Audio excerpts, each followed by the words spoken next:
نحن نزلنا مقطع، يعني رحنا نزلنا المحويت، شدينا الرحل المحويت ورحنا نشوف الكهف اللي أخبر عنه الأخ جمال عثمان. أنا ما أدري ليش في التعليقات أنت تحسده، أنت مدري إيش. يا أخي أنا أدي الحقيقة كيف ما كانت، والحقيقة تقال. الأخ جمال عثمان طلع كهف في منطقة الخبت، في منطقة الخبت يا شباب، طلع كهف وأسمع أنه كهف لأصحاب الكهف، ودخل صور فيه وصور كذا وصور الجنون وصور كذا. أنا نزلت مقطع تحدث عنه، لكن ما تحدث عنه بصورة يعني شاملة أو ملمة، لأنه كان في عندي مقطع العربية استندت عليه للكهف اللي في الأردن، أخذتها العربية طلبت بحقوقه، وكان اليوتيوب يعني بيضرب لي القناة، ورجع أنا قمت بحذفه من المقطع.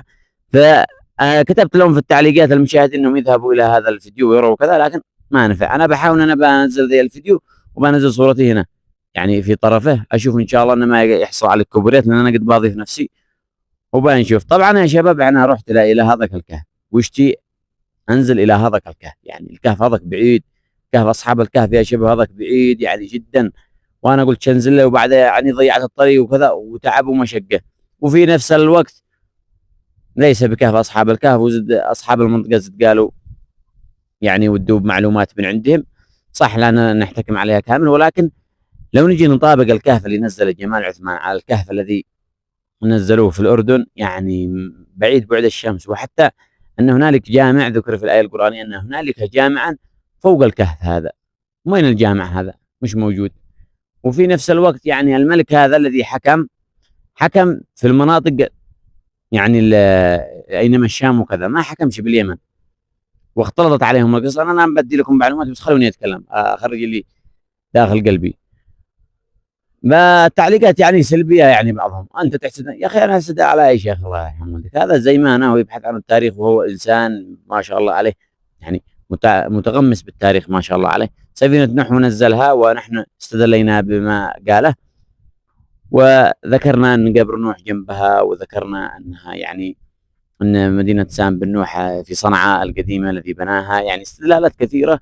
وفي الاول والاخير اصحاب الكهف ولا قبر نوح، قبر نبي الله نوح او سفينه نبي الله نوح اللي نزلناها، هذا كله يعني، والباقي والعلم عند الله سبحانه وتعالى ان هذه الاشياء له نبي الله وابنه، والله اعلم. وكذلك اصحاب الكهف، اصحاب الكهف يعني هو راح نزلهم في منطقه يعني غير ذي وادي زرع، يعني ما عليه من هذا الشيء. انا بدي لكم الاستدلال وهذا بالمقطع هذا.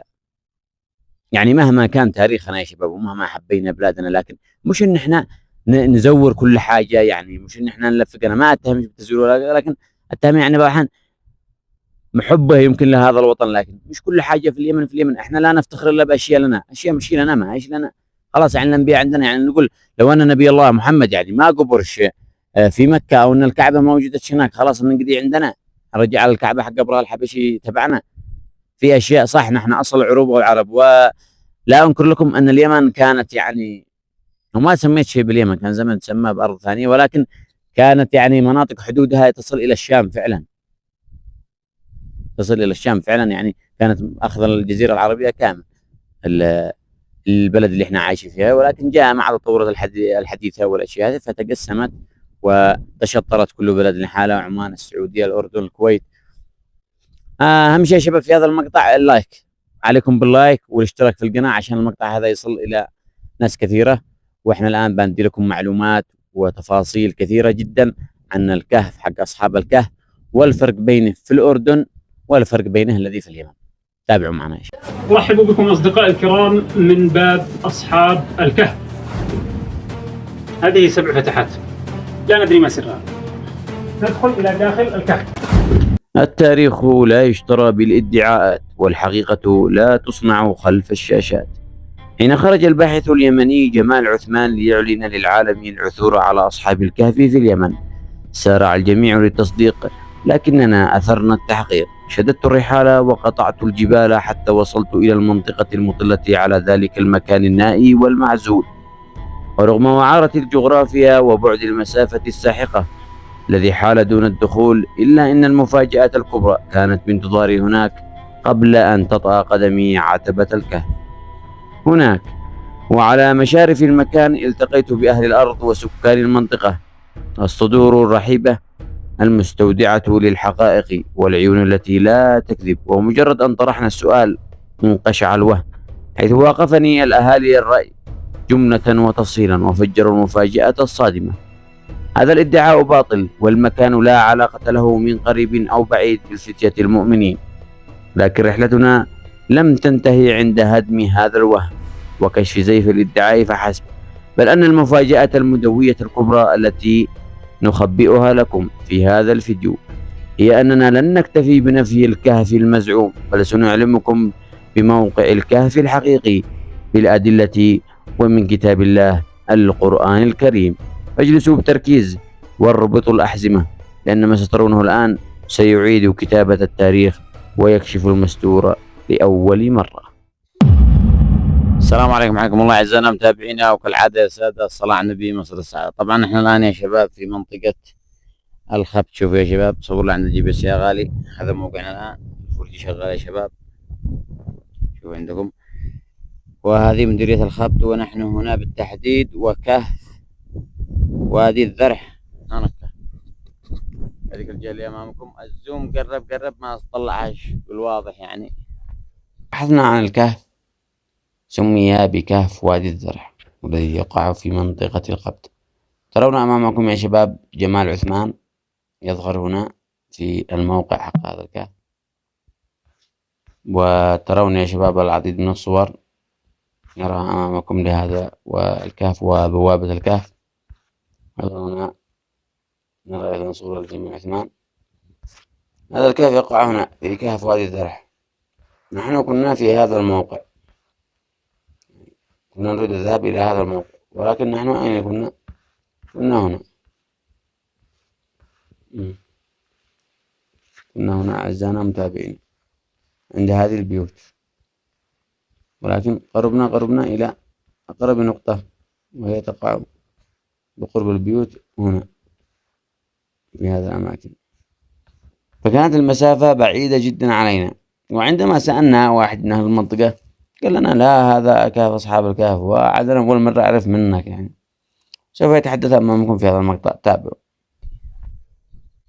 زي ما تشوفون يا شباب، هذا الكهف الذي زاره الأخ جمال عثمان، وقال أنه كهف لأصحاب الكهف، وده دلالات من عنده وهذا الأشياء. طبعا يا شباب، أول شيء الكهف حق أصحاب الكهف يقول أن في القرية الذي فوقهم جامع، في قرية هنا فيها الجوامع، بس يقولوا في يعني جامع فوق الكهف مباشرة. نشوف فوق الكهف مباشرة ما بلا تبه. الكثير من الحقائق والتفاصيل أنا يا شباب بنستعرضها لكم في هذا المقطع، كونوا معنا، وبندي لكم لقطات من حق الأخ جمال عثمان اللي صور الكهف هذا، إنه يا شباب بعيد علينا. وبعد دخلنا إلى هنا بالدراجة النارية وتعب وإرهاق. وين أنتم؟ وين؟ من الساعة 2 الفجر الآن وصلنا، ضيعنا الطريق. ولكن بدي لكم معلومات ولقطات من الكهف حق أصحاب الكهف الذي ادعى الأخ جمال عثمان أنه، وبندي لكم تفاصيل عنه، إنه مكتوب هنا ومسجل الكهف بأنه كهف وادي الذرح، والوادي اسمه وادي الذرح.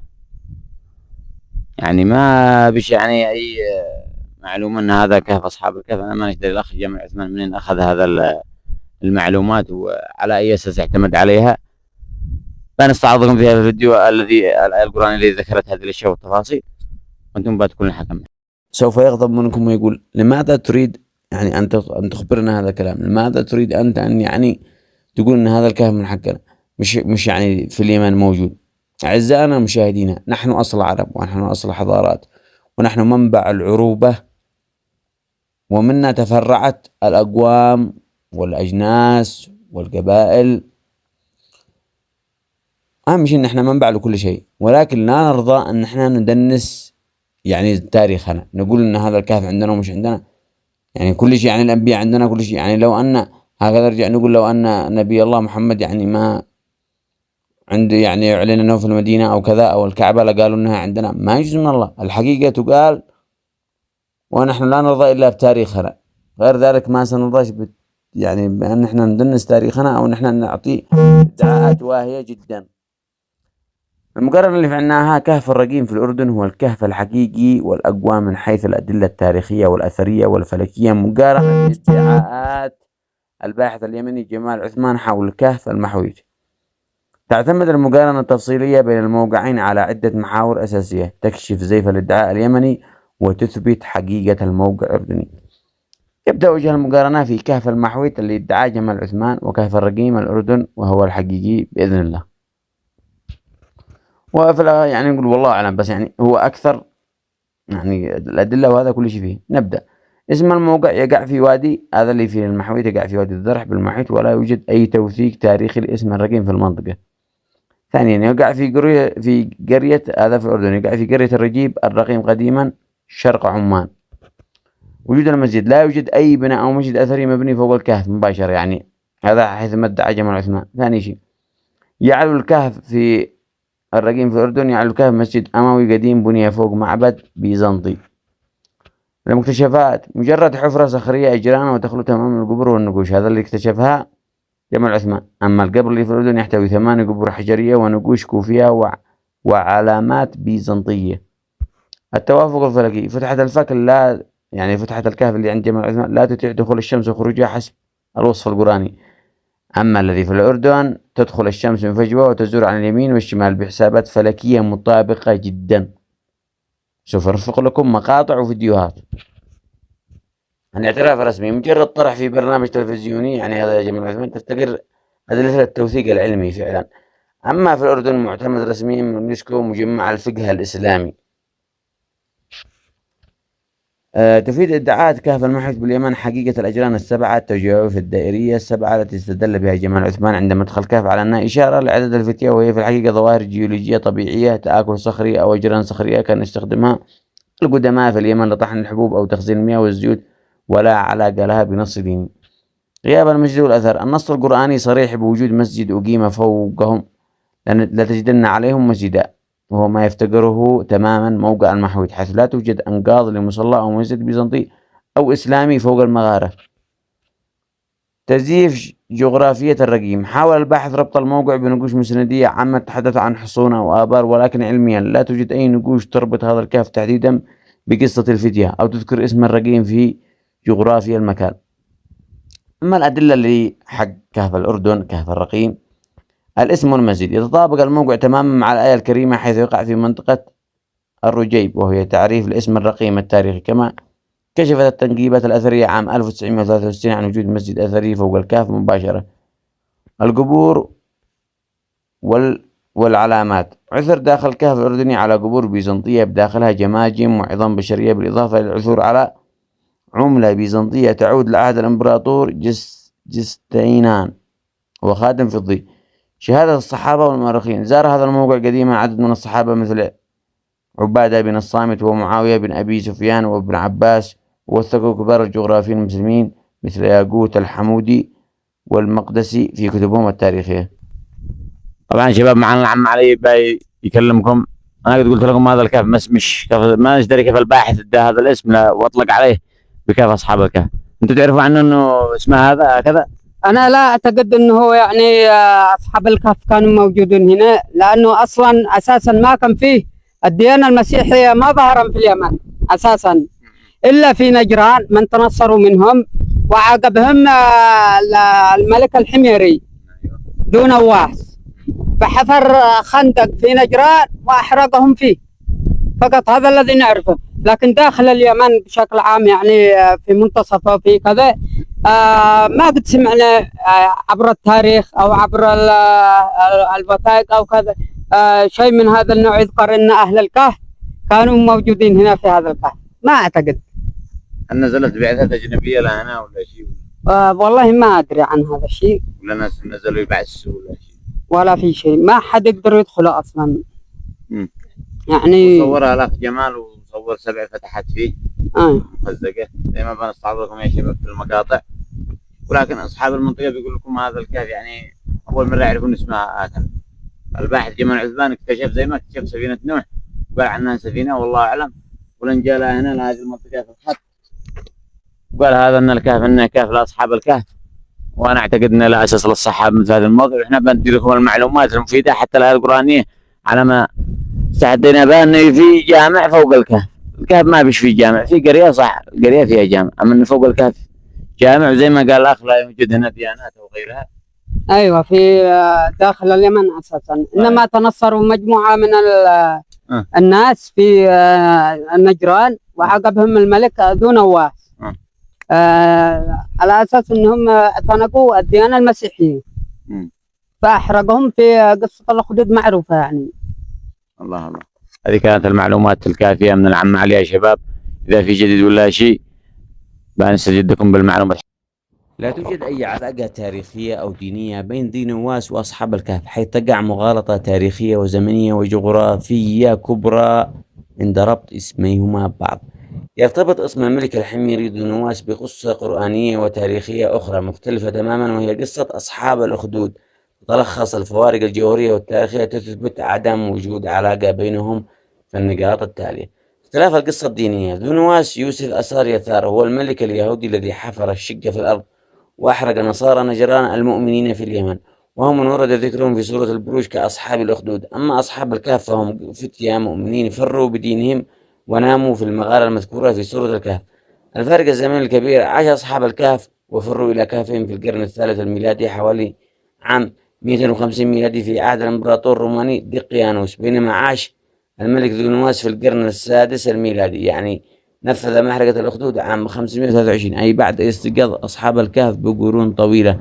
الخلط الجغرافي المفتعل. يحاول بعض الباحثين الغير مختصين مثل جمال عثمان الربط بين الحادثتين لمجرد أن ديانوس ملك يمني، محاولين إثبات أن كل القصص القرآنية جرت داخل اليمن، وهو ادعاء ترفضه الحقائق والتوثيقات الأثرية. مهما كنا نحب بلادنا، مهما نكون، لكن مش إن احنا نزيف الحقائق التاريخية الكبرى. الكثير بيزعلوا من هذا المقطع، لكن يا خبرة هذه الحقيقة. احنا ما برضاش بتاريخ مشوا لنا حاجة حقنا احنا نعترف، بل نحن يعني عمرت صنعاء القديمة بعمرها سام بن نوح، وهذا يدل على أن اليمن منبع الحضارة وكذا. لكن ليس كل شيء، يعني ليس كل شيء عندنا هذا قدو يعني باسمه سمى النرجسية. الحقائق تذكر مهما كانت موجعة. طيب يا دكتور، كيف عرفنا أنه هذا هو الكهف؟ حياكم الله. لأنه في رواية أنه موجود في تركيا بالقرب من أزمير، وفي رواية أنه موجود هنا. الله سبحانه وتعالى لما ذكر الكهف ذكر كهفا واحدا ولم يذكر كهوفا متعددة. ذهب كثير من العلماء والمؤرخين إلى تحديد مكان الكهف، مع أني يعني لا أرى كبير فائدة في تحديد المكان. الفائدة في الحدث، في العبرة، في القصة. إلا أنه وإن كان لزمن فلا بد من إيضاح الصورة. فالله سبحانه وتعالى ذكر في القرآن أدلة تنطبق على هذا المكان دون سواه إطلاقا. فالدليل الأول قال الله سبحانه: حسبت أن أصحاب الكهف والرقيم كانوا من آياتنا عجبا. لا يوجد أي منطقة في العالم اسمها الرقيم سوى هذه المنطقة. هذه الرقيم اسمها منذ آلاف السنين، ذكرها كثير من العلماء والمؤرخين والشعراء، فلذلك حددت من الاتجاهات الأربعة. يقول كثير عزة الشاعر الأموي قال: الرقيم قرب قرية الموقر وهي حاضرة بني صخر. ثم يذكر ابن عباس يقول: الرقيم في أعالي البلقاء قرب مدينة الزرقاء. ويذكر ابن كثير أن الرقيم قرب زيزياء. فهي حددت من اتجاهات أربعة أن الرقيم تقع في هذه المنطقة، فلذلك هذه المنطقة اسمها الرقيم تنفرد فيها دون سواها. العامل الثاني والسبب الثاني. الدليل الثاني المسجد. قال الله سبحانه وتعالى: قال الذين غلبوا على أمرهم لنتخذن عليهم مسجدا. المسجد أخي الكريم وأخوي أبو فهد هو الذي ذكر في القرآن الكريم. كثير من الإخوة الزائرين لهذا المكان يسألوا سؤال وهو في مكانه: كيف أن يكون المسجد قبل الإسلام؟ الجواب من القرآن الكريم: إن أول بيت وضع للناس للذي ببكة. فيذكر الله سبحانه وتعالى 3 مساجد قبل الإسلام ذكرت في القرآن الكريم: المسجد الحرام، والمسجد الأقصى، ومسجد أصحاب الكهف. والمسجد هو مكان السجود. ومقصود المسجد، أي نعم أحسنت، مكان السجود لله بغض النظر عن الكيفية. جميل. الدليل الثالث. الدليل الثالث الفجوة. قال الله سبحانه وتعالى: وهم في فجوة منه. مقصود الفجوة في اللغة العربية هو المكان المتسع الفسيح الذاهب في الكهف، الحجرة الداخلية، فهذه الفجوة. لذلك إذا عملنا مقارنة بين كهف الأردن وهو أكثر شهرة، كهف الأردن وكهف تركيا. كهف الأردن، كهف تركيا، تركيا عندهم 3 كهوف لكن نذهب إلى أشدها شهرة اللي هو كهف أفشين. في تركيا جاي الكهف بشكل دائري لا يوجد فيه فجوة، هنا موجود الفجوة والحجرة الداخلية وهم في فجوة منه. في تركيا لا يوجد في فجوة منه من الكهف. نعم أيوة، يعني متسع في داخل الكهف. أيضا في تركيا الكهف المعني اللي أنا أقصده وهو الأكثر شهرة كما ذكرت لك لا يوجد عليه مسجد وعلى تفيد فوقية. أقرب مكان للعبادة هناك يبعد تقريبا كيلو ونصف عن الكهف. أما الدليل الرابع الذي ينفرد فيه الكهف هو الشمس، وهذا دليل غاية في الجمال. قال الله سبحانه وتعالى: وترى الشمس إذا طلعت تزاور عن كهفهم ذات اليمين وإذا غربت تقرضهم ذات الشمال. هذه الآية إذا أمعنا النظر فيها وأخذنا مزيد من العبرة، الله يخاطبك أنت أبو فهد وأنت تقرأ القرآن الكريم، يقول الله: وترى الشمس إذا طلعت تزاور عن كهفهم ذات اليمين. هون مطلع الشمس، فأنت إذا طلعت إلى الشمس تراها تزاور، ومعنى تزاور مأخوذة من الزور والميل والعدول عن الحق، لا تدخل إلى الكهف بالشروق. إذا دخلت وقت الشروق لامست الأجساد الطرية الغضة فأحرقتها، لكن وقت الغروب يقول الله: وإذا غربت تقرضهم ذات الشمال وهم في فجوة منه. يقول الإمام الخازن: أي تدخل من شمالي الباب أي شمالي الداخل إلى شرقي الغار. والقرض هو أنك أقرضت شخصا مبلغا من المال بسيط ثم استرددته سريعا، فهي تقريضهم أي تصيب شيء بسيط من أطرافهم، تطهر المكان، تجمل المكان وتخرج من هذا الكهف. إذن اتجاه الكهف اليوم، الكهف يتجه بابه إلى الجنوب الغرب تماما كما هو مذكور في القرآن الكريم. في الوصف القرآني. في الوصف القرآني لو كان اتجاهه إلى الغرب مباشرة أو إلى الشرق مباشرة لأصبح المكان غير صالح للسكنة لفترات طويلة، أصبحت درجة حرارة مرتفعة وأيضا لا يصلح للأجساد الطرية. فأنت ترى هون في هذا المكان بعد هذه المدة الطويلة جدا أن الكهف درجة حرارة فيه مناسبة يصلح للعيش لفترات طويلة.